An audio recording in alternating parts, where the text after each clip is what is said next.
Assalamualaikum warahmatullahi wabarakatuh. Alhamdulillahirabbil alamin. Allahumma salli ala Muhammad wa ala alihi wa sahbihi ajma'in. Amma ba'd. Banyak yang bertanya, apa yang dapat kita lakukan, apa yang dapat saya lakukan untuk membantu remaja keluar dari perangkap masa lalu. Pertama, jangan menyibukkan diri untuk berusaha melupakan masa lalu yang tidak menyenangkanmu. Atau orang mengatakan melukai, meskipun sebenarnya tidak ada masa lalu yang melukai, tidak ada. Pengalaman pahit atau pengalaman bahkan yang sangat pahit bisa saja kita alami, tetapi itu bukan untuk menyibukkan kita dengannya. Semakin kita berusaha untuk melupakan, dia justru semakin menyusahkan kita. Sering orang bertanya, bagaimana mengobati masa lalu? Sering pula orang bertanya, bagaimana menghapus luka jiwa? Tidak jarang orang bertanya, bagaimana menyembuhkan luka pengasuhan, inner child. Sebenarnya sedih sekali saya mendengar, karena dua hal. Pertama, sebab sebutan-sebutan itu menandakan apa yang lebih diakrabi oleh muslimin ini, termasuk istilah-istilahnya bukanlah yang berasal dari agama ini. Sudah sedemikian jauhkah kita dengan agama kita sendiri sehingga tidak mengenali ajaran-ajarannya, bahkan yang sangat sederhana. Ada istilah-istilah yang tampaknya ringan, tetapi kalau itu kita hidup-hidupkan, bukan membawa kita kepada kebaikan. Semisal orang dengan mudah menyebut sebagai toxic parent atau toxic parenting, memudahkan orang untuk merasa berhak tidak melakukan birrul walidain. Tetapi pembahasan kita pagi ini bukan demikian.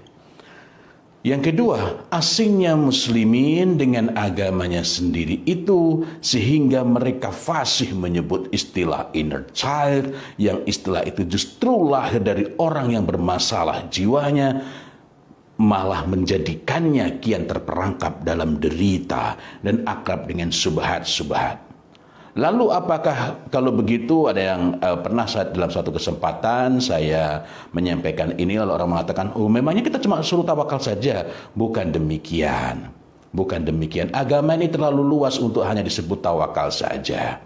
Karena itu jangan bermudah-mudah untuk mengatakan apa yang kita tidak mengetahui keluasannya. Saya sendiri masih sangat sempit pengetahuan agama saya. Jadi apakah kita membiarkan diri kita ini terjebak oleh hal-hal yang merintangi kebaikan? Justru kita perlu bergerak. Kita perlu melangkah dengan langkah yang terarah. Kita dapat menengok masa lalu dengan nyaman. Karena itu yang kita lakukan bukan membuang masa lalu, bukan berusaha menekan, bukan. Dan mengambil pelajaran dari apa yang sudah berlalu itu tanpa terperangkap oleh pintu-pintu perbuatan syaitan. Dan justru sebaliknya menjadikan diri kita kuat. Ada hadis yang sangat sering saya sebutkan. Inilah hadis yang menjadi pegangan ketika ada orang mengeluhkan luka batinnya. Maksudnya luka batin adalah istilah dari mereka berkenaan dengan apa yang mereka sebut sebagai luka pengasuhan atau apapun itu. Sekali lagi saya sedih mendengar istilah-istilah itu keluar dari lisan muslimin. Ada cara sederhana yang pasti baik. Karena sebaik-baik petunjuk adalah petunjuk dari Rasulullah Muhammad SAW. Sebagaimana kita dapati dalam hadis riwayat Muslim dan lainnya. Dan sebenarnya kalau kita mau menggali dari agama ini, banyak sekali tuntunan yang perlu kita perhatikan untuk menjadi acuan dalam segala sisi kehidupan kita. Dari Abu Hurairah radhiyallahu an, beliau berkata, Rasulullah SAW bersabda, al-mu'minul qawi khairu wa ahabbu ilallah minal mu'minid dha'if wa fi kulli khair. Setelah itu Rasulullah Muhammad SAW memerintahkan kepada kita, menasihatkan kepada kita dengan kalimat-kalimat perintah dan kalimat larangan. Saya ulangi lagi, dengan kalimat-kalimat perintah dan kalimat larangan Ini memberikan pelajaran sangat berharga buat kita, menanamkan prinsip, menanamkan keyakinan. Pintunya adalah kalimat-kalimat perintah dan kalimat-kalimat larangan. Kata Rasulullah Muhammad SAW, ihris ala ma yanfa'uk wasta'in billah wa la ta'jiz wa in asabaka syai'un fala taqul law anni fa'altu kana kadza wa kadza walakin qul qadarullah wa ma syaa fa'ala. Nah, seorang mukmin yang kuat lebih baik dan lebih Allah Subhanahu wa taala cintai daripada mukmin yang lemah, dan masing-masing berada dalam kebaikan. Bersungguh-sungguhlah ihris ala ma yanfa'uk, dalam perkara-perkara yang bermanfaat bagimu, dalam hal-hal yang bermanfaat bagimu, dalam benda-benda yang bermanfaat bagimu. Wasta'in billah, dan mintalah pertolongan hanya kepada Allah Subhanahu wa taala. Wala ta'jiz, dan janganlah kamu merasa sial, kamu merasa lemah, kamu merasa apes. Jika kamu tertimpa sesuatu, janganlah kamu katakan seandainya aku berbuat demikian pastilah akan demikian dan demikian. Akan tetapi katakanlah qadarullah wa ma syaa fa'ala. Allah telah menakdirkan hal ini, dan apa yang dikehendaki oleh Allah Subhanahu wa taala pasti terjadi. Sesungguhnya perkataan lau, perkataan seandainya, taftahu amal syaitan, membuka pintu-pintu perbuatan syaitan. Ini hadis riwayat Ahmad, Muslim, dan yang lainnya. Jadi segetir apapun masa lalu itu, jalan untuk menjadi mukmin yang kuat itu sederhana. Begitu pula ketika kita hendak membantu mereka yang merasa terperangkap oleh masa lalu, jalan untuk membantunya itu sederhana. Yang pertama ialah bersungguh-sungguhlah terhadap hal-hal yang bermanfaat bagimu. Hirsun itu sebenarnya menggabungkan unsur keinginan yang sangat kuat. Kita memaui, jadi kita sangat mengingini, kita menghendakinya. Kemudian ini beriring dengan upaya yang sungguh-sungguh, upaya yang sangat serius terhadap hal-hal yang bermanfaat. Jadi hirs itu kerap kali dimaknai dengan bersungguh-sungguhlah terhadap hal-hal yang bermanfaat bagimu. Nah, manfaat itu apa miqyasnya, parameternya? Miqyas atau parameter dari manfaat adalah agama ini. Tetapi sebelum itu, miqyas dari apa yang kita perlu bersungguh-sungguh bukanlah passion kita, melainkan agama ini, melainkan manfaat, dan manfaat dasarnya adalah agama ini. Mari kita berusaha untuk tidak menyibukkan diri, untuk tidak mencurahkan waktu paling besar untuk passion kita. Sebab seseorang yang membiasakan diri untuk mengikuti passion, dia akan sulit untuk mengikuti seruan-seruan tuntunan agama yang dia tidak menyukainya. Maka jika ada remaja yang terperangkap oleh masa lalu, merasa terperangkap oleh masa lalu, bantulah ia untuk menemukan apa yang bermanfaat baginya.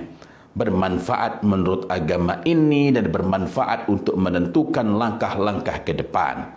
Jangan sibukkan diri memperbaiki masa lalu. It's over. Masa lalu itu sudah berlalu.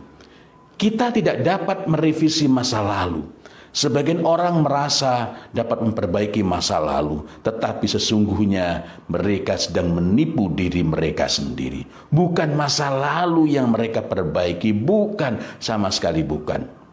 Tetapi angan-angannya tentang masa lalu, tetapi perasaannya tentang masa lalu. Dan ini bukanlah jalan yang membawa kita kepada keselamatan. Bertawakallah kepada Allah, ini yang berikutnya.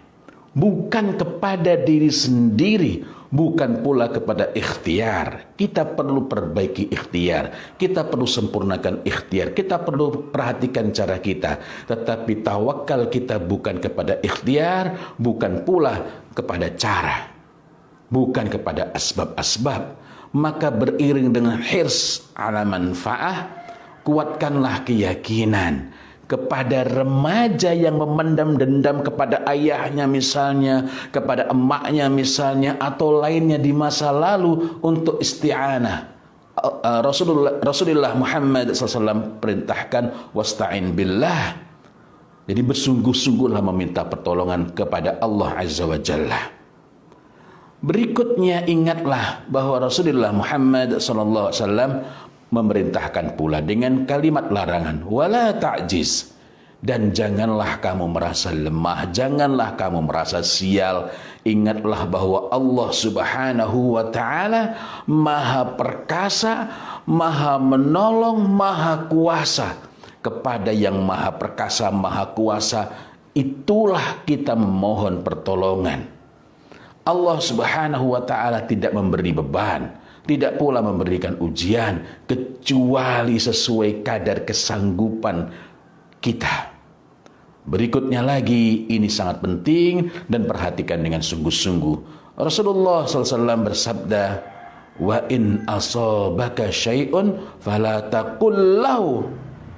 Seandainya dan apabila terjadi, apabila ditimpa sesuatu, gitu ya, maka janganlah kamu mengatakan lau, janganlah kamu mengatakan seandainya. Jangan mengatakan seandainya,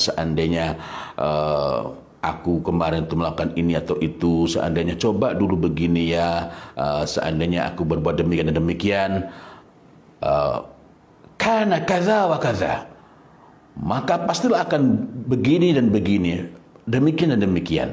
Karena perkataan itu justru membuat kita terperangkap oleh keadaan di masa lalu yang ini menjadi pintu perbuatan syaitan. Jadi sekali lagi, jangan sibukkan diri dengan masa lalu, jangan. Maka bantulah remaja yang merasa terluka oleh masa lalunya itu untuk meneguhkan keyakinan qadarullah wa ma syaa fa'ala. Allah telah menakdirkan hal ini dan apa yang dikehendaki oleh Allah Azza wa Jalla pasti terjadi. Sesungguhnya kata lau, kata seandainya, itu merupakan pintu-pintu perbuatan syaitan. Mudah-mudahan pada kesempatan yang lain kita dapat berbincang secara lebih teknis, secara lebih operasional. Mungkin kita bisa mengurai lebih detail apa langkah-langkah praktis dengan mengacu kepada hadis Nabi Muhammad SAW itu untuk membantu remaja-remaja kita atau bahkan orang-orang dewasa yang merasa terperangkap oleh masa lalunya, sehingga mereka ini dapat melangkah ke depan, bukan melupakan masa lalu.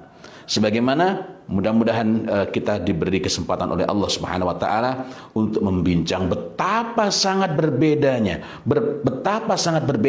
karena sempat ada yang menanyakan antara tahallum memaksakan diri untuk berlemah lembut dalam rangka mendidik diri sendiri dengan repress, menekan perasaan, menekan emosi, menekan kekecewaan.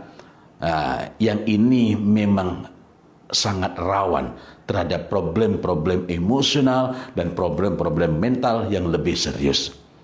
Nah, mudah-mudahan kita dapat memiliki kesempatan di lain waktu dengan kesempatan yang penuh barokah. Itu saja yang dapat saya sampaikan. Billahi taufiq wal hidayah wa ridha wal inayah walhamdulillahi rabbil alamin. Wassalamualaikum warahmatullahi wabarakatuh.